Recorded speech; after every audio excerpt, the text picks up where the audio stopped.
بے شک ابراہیم تھے امتن قانتن، ایک فرما بردار، راستہ دکھانے والے، للہ اللہ کے لیے، حنیفہ ایک طرف ہو کر یا خالص ہو کر، ولم یک من المشرکین اور نہیں تھے وہ مشرکین میں سے۔ یہاں سے اللہ رب العزت نے جو ہے وہ مشرکین کی ایک اور بات کا ذکر کیا ہے کہ ساری آیتوں میں ہم مشرکین کا ذکر پڑھتے آ رہے ہیں۔ تو یہ جو مشرکین مکہ جو تھے، جن کے یعنی کہ براہ راست اللہ نے جن کو قرآن کریم کے اندر خطاب کیا ہے، تو یہ وہ مشرکین کا ذکر یہاں پر کہ مشرکین کفر کرتے تھے، بت پرستی کرتے تھے، لیکن دعویٰ کرتے تھے کہ ہم ملت ابراہیمی کے ماننے والے ہیں۔ ملت ابراہیم یعنی حضرت ابراہیم علیہ السلام کے جو ہیں ماننے والے ہیں، اور ہم جو بھی کچھ کرتے ہیں وہ یعنی بت پرستی کرتے ہیں اور بتوں کی پوجا کرتے ہیں نا، تو یہ ابراہیم علیہ السلام کی تعلیمات ہیں۔ کیونکہ ہم نے پہلے بھی سب کو پڑھا تھا کہ ابراہیم علیہ السلام کی پوری قوم کیا تھی، بت پرست تھی، ان کا باپ بھی بت پرست تھا، اور وہ لوگ پوری قوم بت فروش بھی تھی، بت بناتی تھی، بتوں کو بیچتی تھی، بت پرستی کرتی تھی۔ لیکن حضرت ابراہیم علیہ السلام تو ظاہر پیغمبر تھے، ہم نے پورا ان کا مناظرہ جو ہے پورا ایک قصہ تفصیل سے پڑھ لیا ہے قرآن کریم کے اندر کہ کس طریقے سے انہوں نے اپنے باپ کو دعوت دی، اپنی قوم کو دعوت دی، اور پھر کس طریقے سے انہوں نے جو ہے وہ ان بڑے بڑے بتوں کو توڑا تھا، یہ ساری تفصیل۔ تو یہ کہتے تھے کہ ہم جو ہیں ابراہیم علیہ السلام کی تعلیمات کی پیروی کرنے والے ہیں۔ تو اللہ پاک نے حضرت ابراہیم علیہ السلام کی طرف جو نسبت کرتے تھے نا بت پرستی کی، اس کو جو ہے وہ غلط ثابت کیا ہے کہ ایسی بات نہیں ہے کہ ابراہیم علیہ السلام جو ہے وہ بہت جو ہے اونچے شان کے جو ہے وہ انبیاء علیہ السلام تھے، نبی تھے۔ کہ یہاں پر اللہ نے فرمایا کہ ابراہیم علیہ السلام امتن قانتن، امت ایک قوم کے معنی میں بھی آتا ہے۔ دیکھیے امت کا معنی ایک قوم کے لیے بھی آتا ہے، جیسے ہم اپنے لیے استعمال کرتے ہیں ہم امت محمدیہ میں سے ہیں، تو امت ایک پوری جماعت کے لیے بھی آتا ہے، اور امت جو ہے ایک یعنی قوم کے لیے بھی آتا ہے۔ اور اس کے بعد فرمایا کہ ابراہیم علیہ السلام جو ہیں وہ ایسے پیغمبر تھے جو خود بھی کیا تھے، توحید کے ماننے والے تھے۔ ابراہیم علیہ السلام کی جو دعوت تھی وہ بھی کیا تھے، بت پرستی کی نہیں تھی بلکہ توحید کی دعوت تھی۔ ابراہیم علیہ السلام ایک بہت بڑی شان والے پیغمبر تھے، یعنی اللہ اس آیت میں فرما رہے کہ اونچی شان والے، بڑی شان والے پیغمبر تھے، اور اللہ کے مکمل طریقے سے کیا تھے، فرما بردار تھے۔ ان کا کوئی بھی عقیدہ، کوئی بھی عمل اپنی نفسانی خواہشات میں سے نہیں تھا کہ وہ اپنی مرضی سے کسی کو حرام کر لیتے، کسی کو جو ہے حلال کر لیتے۔ تم یہ غلط کہتے ہو، تم نے تو اللہ کے حرام کو حلال کر دیا، حلال کو حرام کر دیا، جبکہ ابراہیم علیہ السلام ایسے نہیں تھے، اور نہ ہی وہ شرک کرنے والوں میں سے تھے۔ تم تو سارے کے سارے مشرک و بت پرست ہو، تم شرک کرتے ہو، لیکن وہ ایسے نہیں تھے۔ اور پھر اللہ نے فرمایا شاکرن لِأَنْعُمِهِ کہ وہ حق ماننے والے، شکر کرنے والے تھے اس کے احسانوں کا۔ اجتباہ اللہ نے ان کو چن لیا، وہداہ اور ان کو چلایا، الی صراط مستقیم صراط مستقیم کی طرف۔ کہ انبیاء علیہ السلام تو وہ ہوتے ہیں جن کی تربیت اللہ رب العزت خود فرماتے تھے، تو ابراہیم علیہ السلام تو ہمارے نبی صلی اللہ علیہ وسلم کے بھی جد امجد تھے، ہمارے نبی صلی اللہ علیہ وسلم ابراہیم صلی اللہ علیہ وسلم کی اولاد میں سے ہیں۔ اللہ نے فرمایا کہ ابراہیم علیہ السلام کو تو میں نے نبوت کے لیے خود ان کو چنا تھا، منتخب کیا تھا،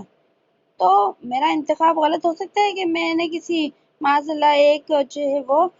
مشرک شخص کو جو ہے نبوت کے لیے چن لیا؟ اللہ فرمانے میں نے تو ان کو نبوت کے لیے چنا تھا اور ان کو سیدھے راستے پہ ڈال دیا، اور ان میں بہت ساری جو تھی وہ خوبیاں تھیں۔ اور آگے فرمایا وَآتَيْنَاهُ فِي الدُّنْيَا حَسَنَةً اور دی ہم نے ان کو دنیا میں بھلائی، وَإِنَّهُ فِي الْآخِرَةِ اور بے شک آخرت میں کیا ہے، لَمِنَ الصَّالِحِينَ صالحین میں سے ہیں۔ کہ دنیا کے اندر بھی اللہ رب العزت نے ان کی شان جو ہے بہت اونچی رکھی ہے، اور آخرت کے اندر بھی اللہ نے ان کی شان جو ہے وہ بہت اونچی رکھی ہے۔ تو جن کی شان بہت اونچی ہے تو تم ان کے واسطے کیسے کہتے ہو کہ ہم ان کے ماننے والے ہیں؟ کیونکہ انہوں نے تو خود اپنی قوم کو وحدانیت کی دعوت دی تھی۔ اور پھر آگے اللہ نے فرمایا ثم اوحینا الیک، پھر ہم نے وہی بھیجی تیری طرف، ان اتبع ملت ابراہیم حنیفہ، کہ آپ اتباع کریے ابراہیم علیہ السلام کے دین کی طرف جو تھا ایک اللہ کے لیے خالص ہو کر، وما کان من المشرکین، اور نہیں تھے وہ شرک کرنے والوں میں سے۔ کہ ابراہیم علیہ السلام کو اللہ نے جو تعلیمات دی تھیں دین کی بنیادی تعلیمات، وہی دین کی ساری بنیادی تعلیمات ہمارے نبی صلی اللہ علیہ وسلم کو بھی ملے تھے۔ اللہ نے ہمیں جو شریعت عطا کی ہے، دین عطا کیے ہیں اور جو احکام عطا کیے ہیں، تقریباً یہی احکام حضرت ابراہیم علیہ السلام کو عطا کیے تھے۔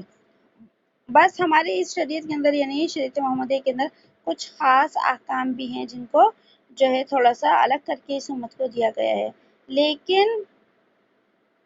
بنیادی طور پر ہمارے پاس وہی تعلیمات ہیں جو حضرت ابراہیم علیہ السلام کی کو اللہ پاک نے عطا کی تھی۔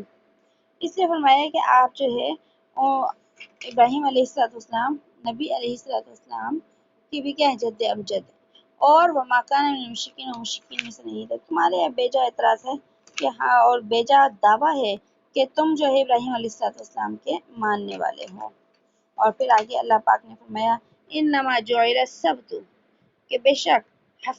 مقرر کیا گیا ہفتے کا دن علی الذین، ان لوگوں پر اختلفوا فیہ، جو اس میں اختلاف کرتے تھے، وَإِنَّ رَبَّكَ، اور بے شک تیرا رب، لَيَحْكُمُ،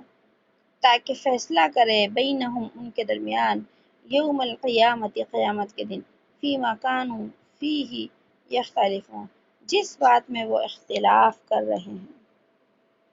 کہ ہفتے کا دن، یہاں پر ابھی جو ہم شروع کی سی بارے پڑھیں گے تو اس میں ہم بنی اسرائیل کے بارے میں پڑھیں گے اور یہودیوں کے بارے میں، کہ اللہ پاک نے انہیں جو ہے ہفتے کے دن مچھلی کے شکار کرنے کی جو ہے وہ منع کر دیا تھا کہ تم پورے ہفتے مچھلی کا شکار کر سکتے ہو، لیکن تم ہفتے کے دن جو ہے مچھلی کا شکار نہیں کر سکتے۔ اور جب اللہ نے ان کے اوپر پابندی لگائی تو جب یہ باقی دنوں میں مچھلی کا شکار کرتے تھے تو مچھلیاں پانی کے نیچے چلی آتی تھیں، اور جب ہفتے کے دن ان کے اوپر پابندی لگی ہوتی تھی تو ان کی آزمائش کے لیے وہ مچھلیاں جو تھی نا پانی کے اوپر آ جاتی تھی، کناروں تک آ جاتی تھی تیر تیر کر، لیکن اللہ نے ان کے اوپر پابندی لگا رکھی تھی کہ تم جو ہے مچھلیوں کو شکار نہیں کر سکتے۔ تو یہ بڑی نافرمان اور چال باز قوم تھی۔ آج بھی ان یہودیوں کی چال بازیوں نے پوری دنیا کے اندر فساد پھیلا رکھا ہے۔ تو یہ کرتے تھے کہ انہوں نے کیا کہ اب ہفتے کے دن جو ہے نا مچھلیاں زیادہ آتی ہیں، تو انہوں نے جہاں پانی ہوتا تھا دریا کے کنارے کنارے جو ہے گڑھے کھود لیے بڑے بڑے، اور جب پانی کی لہریں آتی اور ان میں مچھلیاں ہوتی تو وہ پانی اور مچھلیاں ان گڑھوں کے اندر گر جاتی تھی، اور پھر جو ہے نا وہ جاتے اور ان مچھلیوں کو اٹھا لیتے، کہتے دیکھو ہم نے شکار تھوڑی کیا، اللہ نے تو شکار کرنے سے منع کیا ہے، اور یہ مچھلیاں تو پانی کے اندر آتی ہیں اور گڑھوں میں گر جاتی ہیں خود ہی آ کے۔ تو یہ بھی کیا تھا، ان کی چالاکی تھی۔ تو اللہ نے اس چیز کے یہاں پر کیا کیا، تذکرہ کیا کہ ہفتے کے دن ہم نے انہیں شکار سے جو ہے منع کیا تھا، جب اللہ نے منع کر دیا تو اس دن شکار کرنا کیا ہو گیا، حرام ہو گیا، اب وہ مچھلی استعمال نہیں کر سکتے۔ لیکن انہوں نے اس کو حلال کرنے کا ایک راستہ یہ نکالا کہ وہ گڑھے کھود کے اس میں سے مچھلیاں پکڑنا شروع کر دیں۔ تو اللہ پاک نے فرمایا کہ ایک تو میں نے ان کے اوپر مچھلی کے شکار کی ممانعت کی تھی، اس پر انہوں نے کیا کیا، اختلاف کیا، کہ بعض کہتے تھے کرنا چاہیے اور بعض کسی نے اس عمل کو مانا کسی نے نہیں کیا، اس لیے اللہ نے فرمایا اختلاف فیہ، اس میں بھی اختلاف ہو گیا، کچھ تھے کہ ہمیں اس طرح گڑھے کھود کے مچھلیاں نہیں پکڑنی چاہیے اور کچھ کہتے تھے پکڑنی چاہیے۔ تو پھر یہاں پر جو ہے اللہ فرما رہے ہیں، ان کے ذکر فرمایا کہ